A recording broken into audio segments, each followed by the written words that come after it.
الصلاة والسلام عليك سيدي يا رسول الله.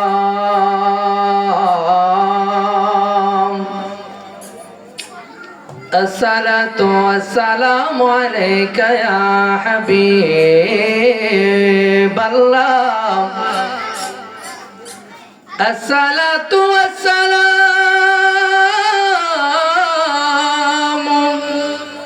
عليك يا شفيع المذنبين.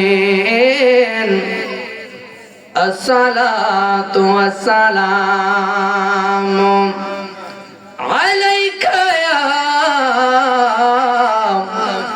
رحمة للعالمين. الحمد لله الحمد لله رب العالمين خالق السماوات والأرضين. الصلاة والسلام على أشرف الأنبياء والمرسلين وعلى وأصحابه وأزواجه وذرياته وأهل بيته وعلماء أهل سنته أجمعين. الذي بالحق بشيرا ونذيرا وداعيا إلى الله بإذنه وسراجا منيرا. সকলে আমার সাথে সাথে জবান করে পড়ুন আযু বিল্লাহি মিনাশ بسم الله الرحمن الرحيم. ألا إن أولياء الله لا خوف عليهم ولا هم يحزنون. صدق الله المولانا العظيم وصدق رسوله النبي الحبيب الكريم. একটি জবানও বন্ধ রাখবেন না গো, চিৎকার মেরে কন্যা আল্লাহু আকবার। আর একটু জবান খুলে বলুন না ইয়া রাসূলুল্লাহ। ফি শান হাবিবিহি ومحبوبه ومحشوكه مخبرا وآمرا. إن الله وملائكته يصلون على النبي يا أيها الذين آمنوا صلوا عليه وسلموا تسليما. اللهم صل على سيدنا مولانا محمد وعلى آل سيدنا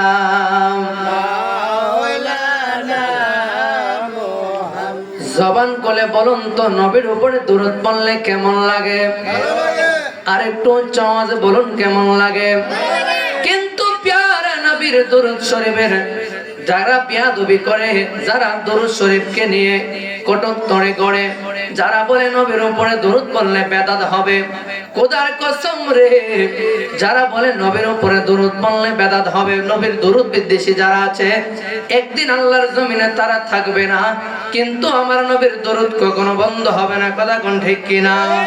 আমার মায়ের নবী এমন মায়ের নবী গো, যেই নবীর দুরুদের এমন বড় ফজিলত। আচ্ছা বলেন তো, আমাদের দেশের যিনি প্রধানমন্ত্রী আছে, ওনার নামটা যদি আমরা কেউ তাসবির মধ্যে গুনতে গুনতে বারবার পড়ি, তাহলে আমাদের নেক হবে নি? আওয়াজ করে বলেন, হবে নি? আজকের এই মাহফিলের যিনি প্রধান অতিথি আছে, ওনার নামটাও যদি এইভাবে বলি, তাহলে আমাদের নেক হবে নি? কিন্তু আমার মায়ার নবীজি, দয়াল নবীর দুরূদ শরীফের এমন ফজিলত, আমার মায়ার নবীর দুরূদের এমন ফজিলত, যেই দুরূদ শরীফ যদি একবার আপনি আমি পড়ি, তাহলে আপনার আমার আমলনামার মধ্যে 10টা নেক আমার আল্লাহ দিয়া দিবেন না, সুবহানাল্লাহ। যদি একবার আমার নবীর উপরে আমরা দরুদ পড়ি, আমার আল্লাহ আপনার আমার জীবন থেকে 10টা গুনাহ কেটে দেয়। শুধু তাই নয় রে বন্ধু, আপনার আমার ইজ্জতের মর্যাদার দরজা আমার আল্লাহ 10 গুণ বাড়িয়ে দেয়, কন্যা সুবহানাল্লাহ। তাহলে দরুদ পড়া দরকার আছে না নাই? দরুদ পড়ার ফজিলত আছে না নাই? হাদিস শরীফের মধ্যে পেয়ে গেলাম দরুদ শরীফের এমন ফজিলত, আমার মায়ের নবীর দুরুদের এমন ফজিলত। আল্লাহ পাক রব্বুল আলামিন যখন আপনি আমি দুনিয়া থেকে বিদায় হয়ে যাব, হাসরের মাঠ একদিন হবে কিনা? উচ্চ আওয়াজে বলুন। হাসরের মাঠটা যেদিন কায়েম হয়ে যাবে, যখন মিজানের পাল্লার মধ্যে মানুষের নেকি বেদি যেদিন যেই সময়ের মধ্যে ওজন করা হবে, বন্ধুরে আমার, ওই কঠিন মুসিবতের সময় মানুষগুলা যাদের আমল অনুযায়ী মিজানের পাল্লার মধ্যে যখন কারা করা হবে, মানুষের যাদের আমলগুলা ভালো, তাদেরকে জান্নাতের মধ্যে পাঠিয়ে দেওয়া হবে। যাদের আমলনামা, যাদের গুনার এই পাল্লাটা একটু ভারী হয়ে যাবে, ওই দেখতে মানুষদেরকে জাহান্নামের মধ্যে আমার আল্লাহ পাঠিয়ে দিবে। এ বন্ধুরে আমার মায়ার নবীর কেমন দরুদের ফজিলত একটু চিন্তা করুন। আমার মায়ার নবীজি রাহমাতাল লিল আলামিন নবী, যেই জায়গার মধ্যে নবী আমার অন্য জায়গার মধ্যে আসতে আসতে এমন অবস্থায় আমার আল্লাহ যখন বিচার কাট করা যখন শুরু করে ফেলবে, ওই কঠিন মুসিবতের সময় মানুষের নেক পথ যখন ওজন করা হবে, কঠিন সময়ের মধ্যে মানুষের নবীর আমার নবীর কিছু উম্মতদেরকে যখন ওই জায়গার মধ্যে মিজানের পাল্লার মধ্যে দিয়া তাদের আমলনামাটা যখন নাপ দেওয়া হবে, দেখা যাবে কিছু নবীর উম্মত যারা তাদের গুনার পাল্লাটা ভারী হয়ে গেল, নেকের পাল্লাটা হালকা হয়ে গেছে, কন্যা আল্লাহু আকবার। এমন সময় আমাদের আদি পিতা হযরতে আদম আলাইহিস সালাম, আম্বাজান আদম আলাইহিস সালাম, উনি দূর থেকে তাকায়া দেখবে যখন ওনার ওই আদি পিতা দেখবে ওনার সন্তানেরা যখন এই অবস্থা হয়ে যাবে, আদি পিতা আদম আলাইহিস সালাম উনি কি করবে? উনি একটা ডাক মারবে, ইয়া রাসূলুল্লাহ, নবী গো, ও মায়ার নবী আমার, ইয়া রাসূলুল্লাহ, আপনি কই গো নবী? ও মায়ার নবী গো, আপনি কই গো নবী? ওইদিকে আপনার উম্মতদেরকে জাহান্নামের মধ্যে নিয়ে যাওয়া হইতেছে। আমার মায়ার নবীজি কান্না সরে দৌড় মাইরা যখন আসবে, আমার নবী আয়েশা তাকায়া দেখবে ওই কঠিন মুসিবতের সময় আমার নবীর উম্মতদেরকে জাহান্নামের দিকে নিয়ে যাওয়া হইতেছে। একটু জাহান্নামের যে ফেরেশতারা রয়েছে, ওই জাহান্নামের ফেরেশতারা জাহান্নামের মধ্যে ধাক্কা দিয়ে পালিয়ে দেওয়ার জন্য যাবে। আমার মায়ার নবী ডাক দিয়ে কই, ফেরেশতা রে, ও ফেরেশতা দাঁড়াও। কিন্তু এই হাদিস শরীফে পেয়ে গেলাম ওই ফেরেশতারা তখন শুনতে পাবে না। এমন কঠিন মুসিবতের সময় আমার মায়ার নবীজি সঙ্গে সঙ্গে আমার আল্লাহর দরবারে একটা সিজদা মেরে দিবে, কন্যা সুবহানাল্লাহ। আর একটু উচ্চ আওয়াজে বলুন না, আল্লাহু আকবার। এ বন্ধুরে আমার মায়ার নবীজি যখন সিজদাটা মেরে দিবে, সিজদাটা মেরে দেওয়ার পরে আমার আল্লাহ ডাক দিয়া কয়, বন্ধু গো, ও আমার বন্ধু, বলেন না আপনি কেন সিজদা মেরেছেন? আপনি কেন কান্না করতেছেন? আমার মায়ার নবীজি দয়াল নবী আমার সিজদা থেকে উঠবে না। ডাক দিয়া কয়, আল্লাহ ও মায়ার আল্লাহ গো, আমি এই জন্য সিজদা মেরে দিয়েছি, আমার উম্মতদেরকে জাহান্নামের মধ্যে নিয়ে যাওয়া হইতেছে। মাওলা গো, আমার উম্মতদেরকে জাহান্নামের মধ্যে নিয়ে যাওয়া হইতেছে। ও আল্লাহ, আমি সহ্য করতে পারি না।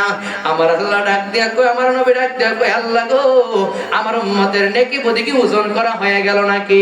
ও ফেরেশতারা তোমরা কি করলা? ফেরেশতারা ডাক দিয়া কয়, আল্লাহ, ওই নবীর ওই উম্মতদের আগু যে গুনার যে পাল্লাটা, এই পাল্লাটা ভারী হয়ে গেল, নেকের পাল্লাটা হালকা হয়ে গেছে। এ বন্ধুরে আমার, এই আলোচনা আলোচনার মধ্যে একটা কিছু প্রথমে বোঝাতে চাইতেছি, আমার নবীর দুরূদের কেমন ফজিলত, আমার মায়ার নবীর দুরূদের কেমন ফজিলত। আমার মায়ার নবীজি ডাক দিয়া কই ফেরেশতারা রে, আমি মানি না আবার আমার উম্মতের আমলনামাগুলা তোমরা আবার টান দাও, কন্যা আল্লাহু আকবার, আর জবান খুলে কন্যা ইয়া রাসূলুল্লাহ। এই কথা যখন বলবে ফেরেশতারা কি করবে, আমার মায়ার নবীর উম্মত গুনাহগার উম্মতদেরকে আবার যখন ওই পাল্লার মধ্যে টান দেওয়া হবে, মিজানের পাল্লার মধ্যে যখন নিয়ে আসা হবে, তখন আমার নবী তাকায়া দেখবে গো, আমার নবীর ওই উম্মতের গুনার পাল্লাটা যখন আবার বাড়ি হয়ে গেল, আমার নবীজি হাদিস শরীফের মধ্যে পেয়ে গেলাম মায়ার নবী রাহমাতাল লিল আলামিন উনি কি করবেন, ওনার ওই পকেট মোবারক থেকে গো একটা সাদা কাগজের টুকরা বাহির করবেন, কন্যা সুবহানাল্লাহ। আর কোচ আমাদের বলেন না ইয়া রাসূলুল্লাহ। আমার মায়ার নবীজি যখন ওই কাগজের টুকরাটা যখন ওই গুনাহের নেকের পাল্লার দিক দিয়ে যখন দিবে, এমন অবস্থায় বন্ধুরে নেকের পাল্লাটা ভারী হয়ে যাবে, কন্যা সুবহানাল্লাহ। সঙ্গে সঙ্গে সবাই তাকে বলবে কি রে, কি এমন কি জিনিস দেওয়া হলো, এই জিনিসটা অন্য কেন জিনিস নয় রে কবিলপুরের বন্ধু, এই জিনিসটা হলো দুনিয়ার মধ্যে যারা নবীর উপরে দুরূদ পড়ে গো, দুনিয়ার মধ্যে যারা নবীর উপরে দুরূদ পড়ে, আমার নবী ওই দুরূদের হাদিয়াটা তার জন্য রেখে দিবেন, কন্যা সুবহানাল্লাহ। আরে কোচ আমাদের বলুন আল্লাহু আকবার। তাহলে নবীর দুরূদ পড়ার দরকার আছে না নাই? আর একটু আওয়াজে বলুন আছে না নাই? কঠিন সময় দেখেন কত বড় মুসিবতের সময় মানুষটাকে জাহান্নামের মধ্যে ধাক্কা দিয়ে পালা দিবে, পালা এই যে জাহান্নামের মধ্যে পেলিয়ে দেওয়ার আগ মুহূর্তে আমার নবী থামাবে, থামাইয়া দুরূদের কারণে তাকে জান্নাতের মধ্যে পৌঁছে দেবে। তাহলে ওই দুরূদের ফজিলত আছে না নাই? শুধু তাই নয়, আমরা শুধু নবীর উপরে দুরূদ পড়ি না, যেই দুরূদ আমার আল্লাহ নিজে আমার নবীর উপরে পড়ে, আমার আল্লাহ ডাক দিয়া কই পৃথিবীর বান্দারে, আমি আল্লাহ আমার বন্ধুর উপরে দুরূদ পড়ি, সদা সর্বদা আমার বন্ধুর উপরে দুরূদ পড়ি, আমার ফেরেশতা জাহানদেরকে নিয়ে আমি দুরূদ পড়ি। একটা কথা মনে রাখবেন, হাদিস শরীফের মধ্যে পেয়ে গেলাম আল্লাহর নবী ডাক দিয়া কই দুনিয়ার উম্মত রে, আমার নবী ডাক দিয়া কয় আল্লাহর যখন সকালবেলা যখন আল্লাহর পূর্ব আকাশে যখন সূর্য ওঠে, সকালে সূর্য ওঠেনি, হাদিস শরীফে পাইলাম যে সূর্যটা যখন সকালবেলা ওঠে, ওই সময়ে আমার নবীর রওজার পাশের মধ্যে আল্লাহ পাকের ৭০,০০০ ফেরেশতা হাজির হয়, কন্যা সুবহানাল্লাহ। ৭০,০০০ ফেরেশতা যখন হাজির হয়, ৭০,০০০ ফেরেশতা হাজির হইয়া অন্য কোনো কাজ করে না, একবার সকাল থেকে সন্ধ্যা পর্যন্ত আমার মায়ার নবীর উপরে দুরূদ পড়ে, সুবহানাল্লাহ।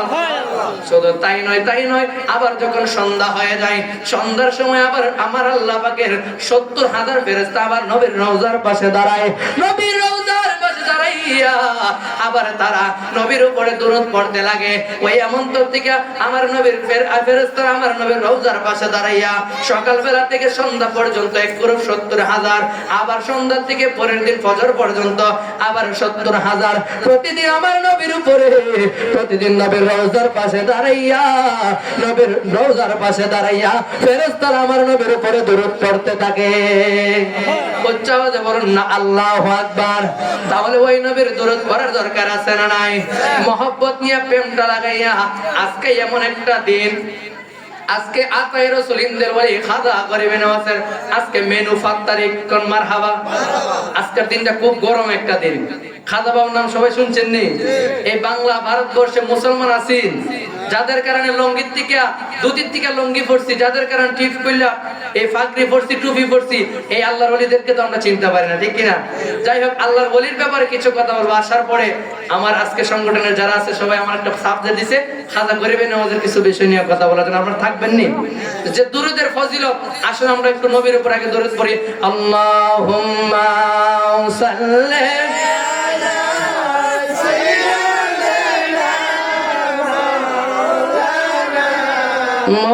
মুহাম্মাদ ওয়া আলা সাইয়্যিদিনা মাওলানা।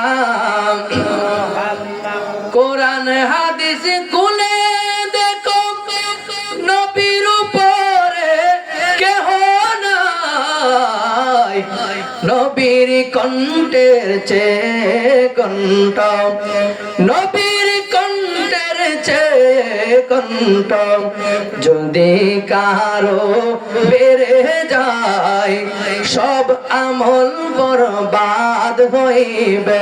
কথা কণ্ঠে কিনা? নবীর কণ্ঠের উপরে যদি তোমার কণ্ঠ চলে যায়, নবীর উপর থেকে যদি তুমি বলো আমার নবী কিচ্ছু জানতো না, অনেক আলেম বলে কোন কিছুদিন আগে এত বড় একজন ডিগ্রিওয়ালা মৌলবী আমার নবীকে নিয়ে কটুক্তি করলো। ও মৌলবী রে, তুমি কত বড় ডিগ্রিওয়ালা হইলা, তুমি কত বড় ইংলিশওয়ালা হইলা, কিন্তু একটা কথা মনে রাখবা, নবীর প্রেম যদি তোমার মধ্যে না থাকে গো, আজকের এই জায়গা থেকে আমরা তোমারে পায়ের স্যান্ডেলে মনে করি না। কথা কোন ঠিক কিনা?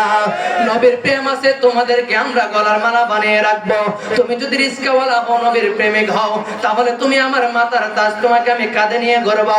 এবং যদি আমার মায়ের নবী রাহমাতাল লিল আলামিন, যেই নবীজি আমার আল্লাহ বলে ওয়ারাফানা লাকা যিকরান, আমার নবীর এত সম্মান, আমার নবীর এত গুণকীর্তন, আমার নবীর গুণকীর্তন যদি আল্লাহর তামাম জাহানের সবাই মিলে করে গো, আমার আল্লাহর তামাম জাহানটা শেষ হয়ে যাবে, একদিন কিয়ামত হয়ে যাবে। আল্লাহ কয় কুল্লু মান আলাইহা ফান, আমি আল্লাহ পৃথিবীটারে ধ্বংস করে দেব, কিন্তু আমার নবীর গুণকীর্তন গা কখনো বন্ধ হবে না। কোন সুবহানাল্লাহ। কারণ আল্লাহ যদি বলেন তো সবাই যখন শেষ হয়ে যাবে, সবকিছু যখন একদিন ফান হয়ে যাবে, আমার আল্লাহ থাকবে না? আল্লাহ থাকবো না? আল্লাহ কয় আমি আল্লাহ যতদিন থাকবো ততদিন পর্যন্ত আমার নবীর উপরে দরুদ থাকবে। এই জন্য নবীর কণ্ঠের উপরে চলে গেলে তোমার কণ্ঠ, নবীর থেকে তুমি যদি নিজেকে পণ্ডিত মনে করো, তাহলে তোমার আমল নামা, তোমার আমল বন্দেগী জিন্দেগি সব শেষ। কথা কোন ঠিক কিনা? নবীর কণ্ঠের সাথে কণ্ঠ, নবীর কণ্ঠের চেয়ে কণ্ঠ যদি কারো বেড়ে যায় সব আমল বরবাদ হইবে, সব আমল বরবাদ হইবে। আমল করে হবে কি?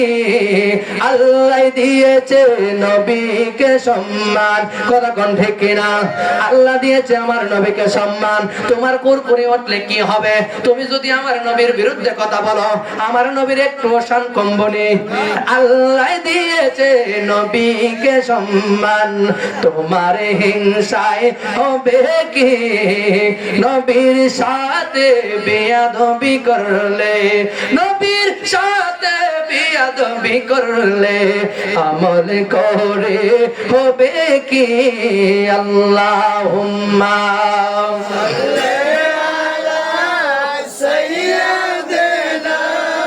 মাওলানা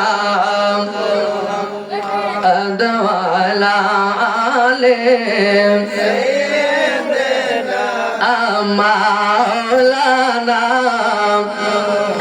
লা ইলাহা ইল্লাল্লাহ, লা ইলাহা ইল্লাল্লাহ, জোরে লা ইলাহা ইল্লাল্লাহ, লা ইলাহা ইল্লাল্লাহ, লা ইলাহা ইল্লাল্লাহ, লা